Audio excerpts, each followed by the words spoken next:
Okay.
Although we cannot be together physically today, know that we are together in spirit, to bear witness, to symbolically link arms with freedom-loving people around the globe, to show and to feel our connection to those who are suffering from the cruelties we so often inflict upon one another.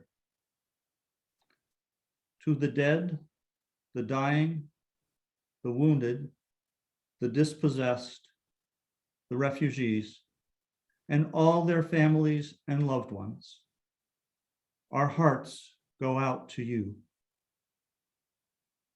As our pleas and our demands are sent to your inflictors, we demand in the name of all that is precious in this world, just stop.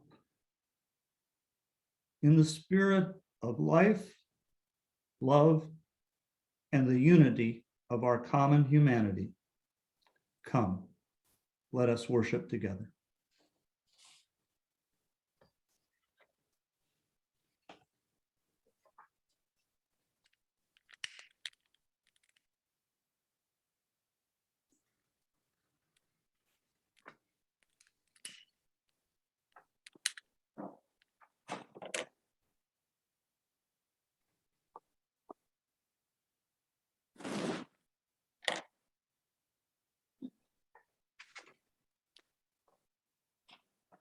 Bring your broken heart and your grief, share them.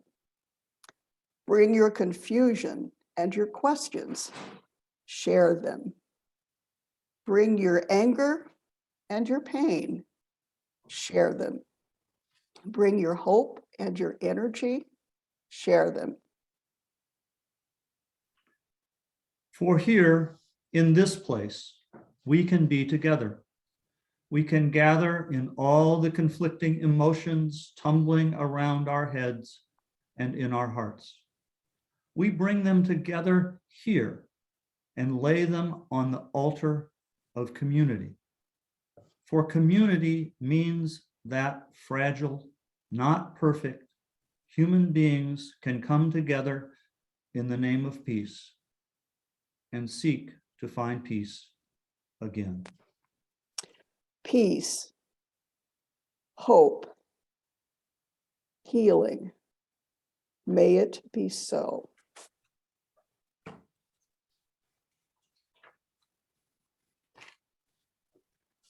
Good morning, everyone, and welcome to our hopefully last Zoom-only service of this era. We made the decision late in the week that we should just do this by Zoom, and it has been quite a week. Carol and the Diverse Music Committee have been working for months on bringing Ken Langner into the pulpit for a really inspired service of singing and music. He would sing and we would listen. This was supposed to happen, I think, on January 30th or so, when we canceled the whole service because of a snowstorm. And Carol learned late Thursday, I think, that Ken, who was visiting another congregation and friends in North Carolina, couldn't get out. He's still in North Carolina today and hopes to get home to Massachusetts on Monday. We talked about should we do the service with Ken on Zoom, but really Carol has and the committee have put in so much work that we thought it better to postpone Ken perhaps until May, when we think there's a slightly less chance of being disturbed by snow and maybe even a better chance that all of us could in fact participate in singing by then. So let's keep our fingers crossed for the weather in May and diminution of the risk so we can fully participate there. After we learned that we would have to improvise for something else, from my perspective, as the chair of the Worship and Music Committee, Carol and Kate and others that she called upon have done just a fabulous job in putting together this service this morning on such short notice, and we are pleased that so many of you have chosen to join us today. Our thanks to Sally DeLisa for the flowers that you can't see. We think they're in the church, but we appreciate the gesture anyway. Sally, thank you. Just a couple of announcements. The Reading with a Purpose group will have their book group discussion tomorrow at noon on Zoom. And even if you haven't read the book, it would be fun, I think, to participate, and you might learn about it, decide you'd be interested. On March the 13th, we will have our annual Youth Sunday service. Michaela Hoffman and members of the youth group have been working hard to put together a service which is often one of the real highlights of the year. And this year, the youth have chosen as a title for the service, Our Dream Embodied. And if nothing else, that provocative title ought to encourage you to come, and we hope you can. On the next Friday, March the 18th, from 8:30 to 7, there will be a Purim party, which is like one of the fun Fridays in the past. All are welcome to attend, all ages, and whether you have young children or not, please come. You can come in costume or mask. There will be games and prizes and snacks. It should be a fun evening. Finally, I'd just like to say that whoever you are, wherever you may be on your spiritual journey, whoever you love, please know that for this time, you are part of this one gathered congregation, and you are welcome here.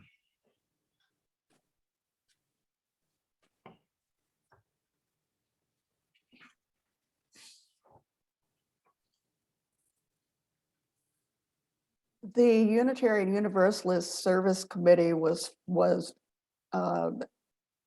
immediately forthcoming with a statement when the hostilities began in Ukraine this week. I'd like to read what President Reverend Mary Catherine Bourne had to say about the current hostilities. The world is united in outrage at this act of aggression against the sovereign territory of an independent country. Putin's invasion of Ukraine breaks international law and risks plunging Europe into the deadliest war the continent has seen in decades. As people concerned with the humanitarian impact of any aggression or militarism, we condemn this criminal act. For the same reason, we call on the US and other Western powers to respect the rights and safety of the people on all sides of the conflict. They must refrain from any actions in response to Putin's aggression, whether military or economic, that would harm civilians or otherwise violate human rights. UUSC is a human rights organization with more than 80 years of work in solidarity with people who have experienced displacement. We know that a further escalation of war in Ukraine will only worsen the global refugee crisis, in which more than 80 million people worldwide have already been displaced from their homes. Ukraine is currently home to more than 1 million asylum seekers and internally displaced people, many of whom could now be forced to flee for a second time as a result of Putin's decision. All powerful states must be held accountable to the principles of human rights. UUSC will monitor the situation in Ukraine closely and will share resources as they become available for those seeking to help people affected by the crisis. In the meantime, we join our prayers to those of people around the globe who cry out in this moment, "We demand peace. We demand an end to the bloodshed. We demand respect for human rights." Next, let's pause for a moment of prayer and reflection. Michael?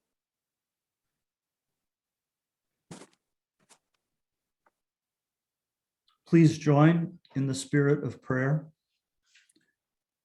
We confront evil many times in our lives, but seldom evil so vile, so ferocious as the mechanized death of aggressive, offensive war.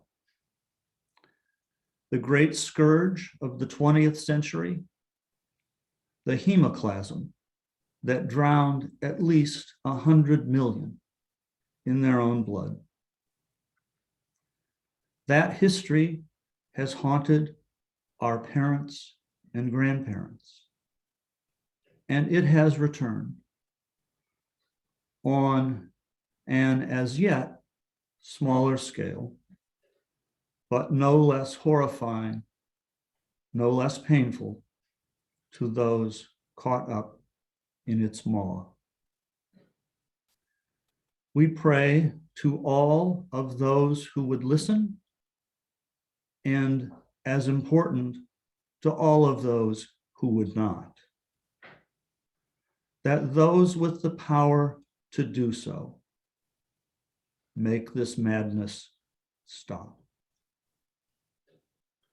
We know that wars breed other wars, as suffering and humiliation darken our hearts with desire for revenge and retaliation.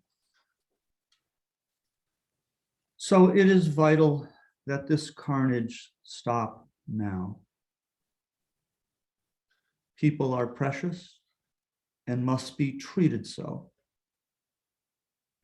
Common decency and respect for all living things compel us through our words and actions to help find a way to put this world back on the road to peace. May those with the power also find the wisdom and the mercy to do the right thing. May it be so. Amen.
What follows next is a sharing circle, as we've done many times before. And Michael will facilitate that. First, however, Marilyn Chrisman and Jerry Lark from the Partner Church Committee have asked for some time. So let's start with Marilyn. And let's see.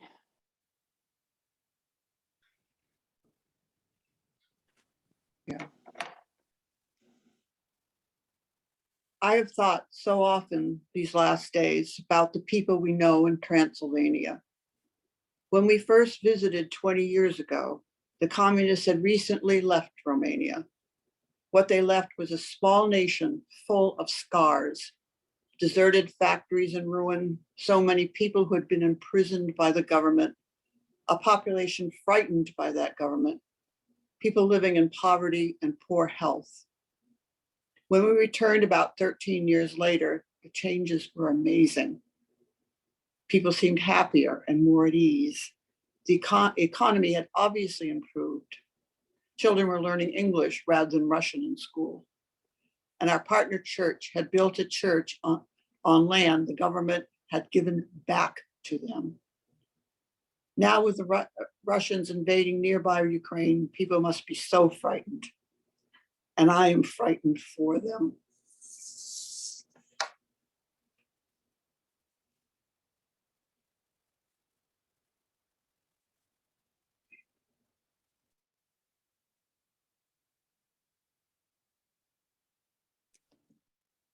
Did Jerry want to say something? There he is. Okay. Jerry, you're You'll have to muted. unmute, Jerry. Okay. Sorry. I speak for the Partner Church Committee of our church. We have been involved with our church in Arizarada for 20 years. And we're quite concerned about the current state of events. Just to give you some orientation from where our church is located in Arizarada is probably 150 miles from the Ukraine border. Okay, and it's essentially about 300 miles from Kyiv. So if you look at where we are from, Duxbury area to Lenox, Massachusetts, that's where the border would be. And then on, say, from where we are to, say, Syracuse, New York, on Route 90, that's where the center of the fighting is going on at the current time. So it's very close and very much on the minds of all the people in Central and Eastern Europe. I wanted to read a passage that was on Facebook posted by the Reverend Dr. Zelard Sandor, who is the minister of the church, and that he got from a children's educational website. And I'll read that. There are parents and children this morning who had the biggest problem having to whether have scrambled eggs or oatmeal for breakfast, and were happy if they could start school a little late because it was not the first class anyway. Others may have watched a fairy tale movie or walked their dog or fed their hamsters, but there was those who woke up to the fact that their fathers can't leave the territory of their country, because at any time it may happen that they have to protect their homeland at the cost of their lives.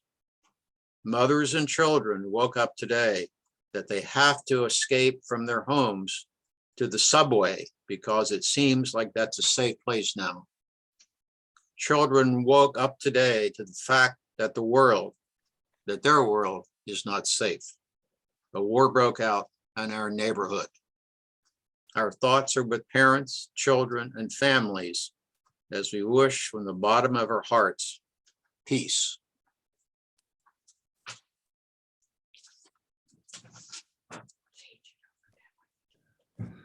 Thank you, Marilyn and Jerry.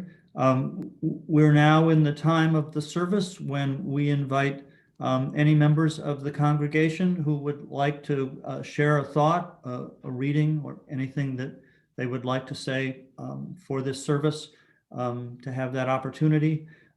So please, anybody who would like to speak, just raise your hand, maybe in front of your face, wave it so we can be attracted to you, and then we will give you that opportunity. And remember, you have to unmute yourself before we can hear you.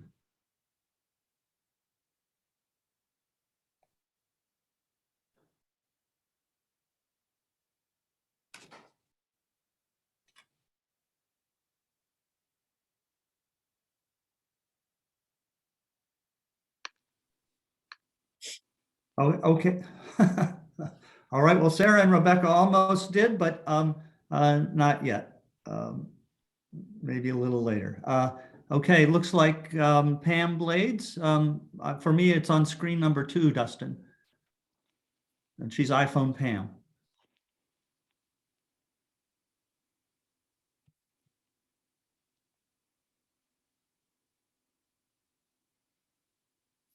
You have to unmute yourself, Pam. I'm not sure.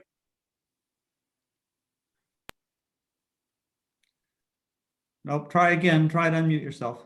Muting. I'm trying to unmute, but There you You're are. fine now. Just go ahead. okay. As I said, I'm not sure there's anything anyone can say. We're all devastated. It's frightening. I've been in Eastern Europe, and it's lovely there, and they are rebounding very well from their Russian dominance, and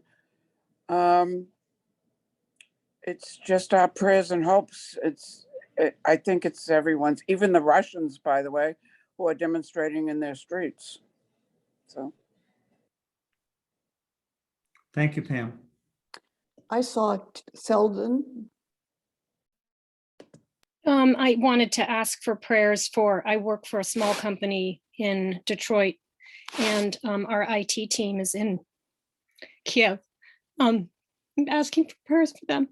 They're in hiding right now and possibly trying to be on the move, but we don't really have a status.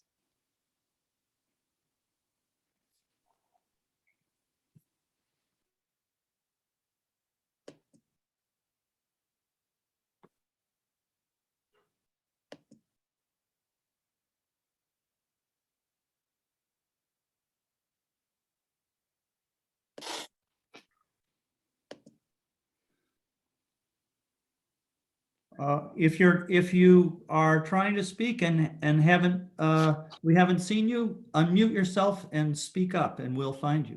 I see Elaine and Doug Friesen.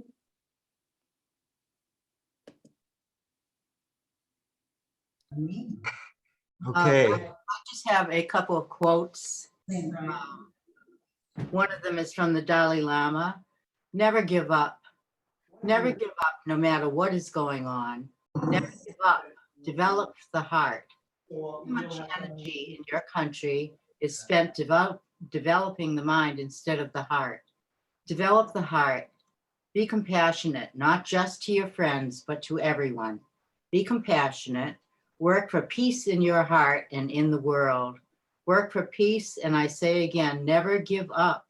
No matter what is happening, no matter what is going on around you, never give up. And I just think so much of the Ukraine people when I read that. And the other short one is from Leonard Bernstein.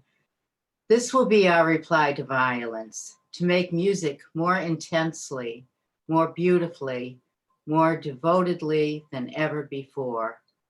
And I loved those videos that you have included. Thank you. So thank you very much, Elaine. I think we have Doug and Lois, and then Sherry Gardner has Claudette Clunan on an iPhone from Florida, I believe. So Doug and Lois. Okay, so my grandmother on my mother's side fled from Ukraine when she was a young woman, and they were Mennonites who were persecuted throughout history in any country that they were ever in. But they had found quite a bit of wealth as merchants, as very successful merchants. And so in the Russian Revolution, they were seen as part of the wealthy class, and they were forced to flee with everything that they had. And my grandmother, who I think at the time she was a young woman, just married, 22 years old, she had servants and had never cooked a meal. She found herself living in a sod house in Saskatchewan. And, you know, that was just the beginning of how tough her life was. And so I'm just reflecting on, you know, there's been a lot of pain, you know, in that area, and it still continues to this day. So I'm just thinking about all of that and how lucky we are. Thank you very much, Doug, for sharing that personal memory. Can you highlight Sherry Gardner? And Sherry, please hold up the phone so we can see Claudette. Okay, Claudette. Good morning. Thank you so much for having given me the opportunity to express my deepest sympathies to the people of Ukraine who have lost so many loved ones already in this terrible, terrible situation. And also to the families of the Russian soldiers who I'm sure do not want to be there, but for their losses as well. And may there be peace soon for this beautiful country. And my heart and soul goes out to them with my deepest sympathies for me and my families. Thank you. Thank you very much, Claudette. And for those of you who may not know, Claudette was a career nurse in the U.S. Navy and essentially spent her life trying to heal the wounds of war. Anyone else?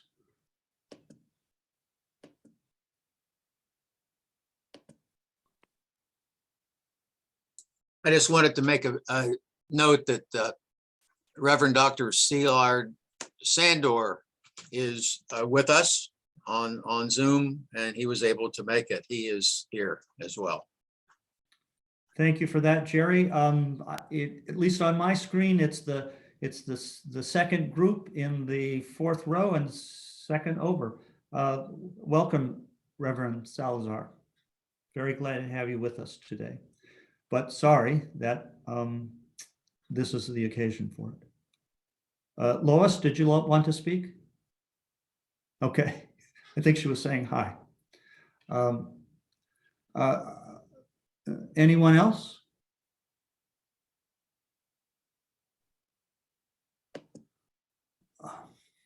Well, I'll just ad lib, you know, sort of the conundrum which I have felt for decades now, trying to believe that pacifism was a viable option in the human condition.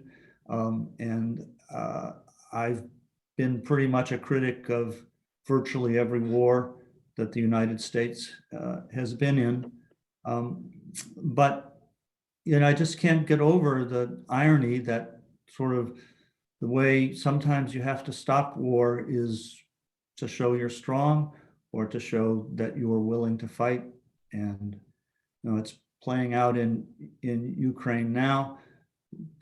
perhaps the best way that, or path that this conflict might end is because the Ukrainian people stand up and fight and kill and are killed themselves.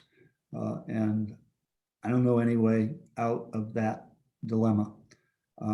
But there it is for us, and it's what we live with, and why I think the only real solution is you just never ever fight a war unless you have absolutely no other choice.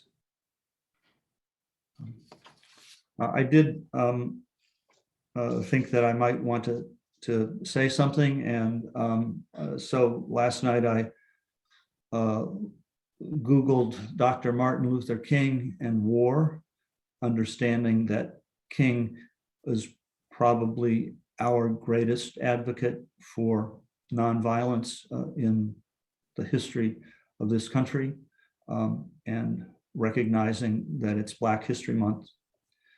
Here's a quote from Dr. King from June of 1959, well before he established his reputation as one of the premier dissenters from the Vietnam War.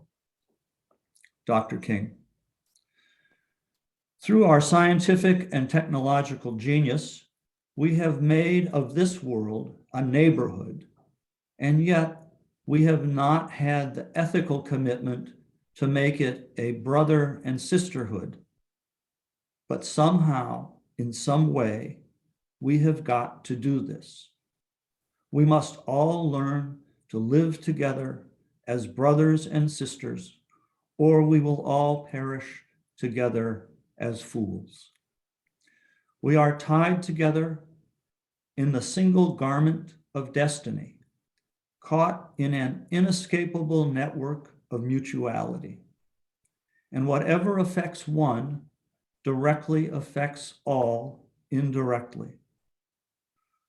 For some strange reason, I can never be what I ought to be until you are what you ought to be. And you can never be what you ought to be until I am what I ought to be. This is the way God's universe is made. This is the way it is structured. King goes on. John Donne caught it years ago and placed it in graphic terms. Quote, no man is an island entire of itself. Every man is a piece of the continent, a part of the main, end quote. And he goes on to say, quote, any man's death diminishes me because I am involved in mankind. Therefore, never send to know for whom the bell tolls, it tolls for thee, end quote. We must see this, believe this, and live by it if we are to remain awake through a great revolution. Now, I ask for a moment of silence and reflection before the close of the service.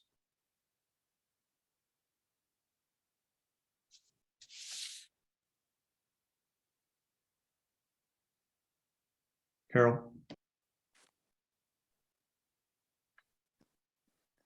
We are closing with the Ukrainian national anthem, which actually you have already heard. That is what the children's choir at the beginning were singing. But this time, I'm going to arm you with the words so you know what they are saying. The glory and freedom of Ukraine have not yet perished, nor has her glory. Upon us, fellow Ukrainians, fate shall smile once more. Our enemies will vanish like dew in the sun, and we too shall rule, brothers, in a free land of our own. We'll lay down our bodies and souls to attain our freedom. And we'll show brothers that we are the Cossack nation. We'll stand together for freedom from the Sion to the dawn. We will not allow others to rule in our motherland. And I have learned that this particular anthem has become a resistance anthem throughout the bordering nations, the nations that border Russia. And I think we actually see unfolding in Ukraine exactly what this what this anthem states. Please, after the next video, we'll go directly to breakouts.